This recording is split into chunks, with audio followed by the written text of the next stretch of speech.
Morning everyone, Ronnie TV, dito tayo sa Patar, Bolinao, Pangasinan. Ayan, ito yung pinaka-Boracay ng Bolinao. White sand, ayan dahil naliligo dito sa east side of the Philippines, dito sa Bolinao, Pangasinan.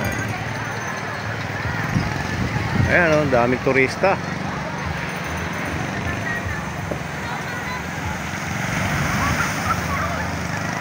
Ayan, may volleyball beach din sila rito.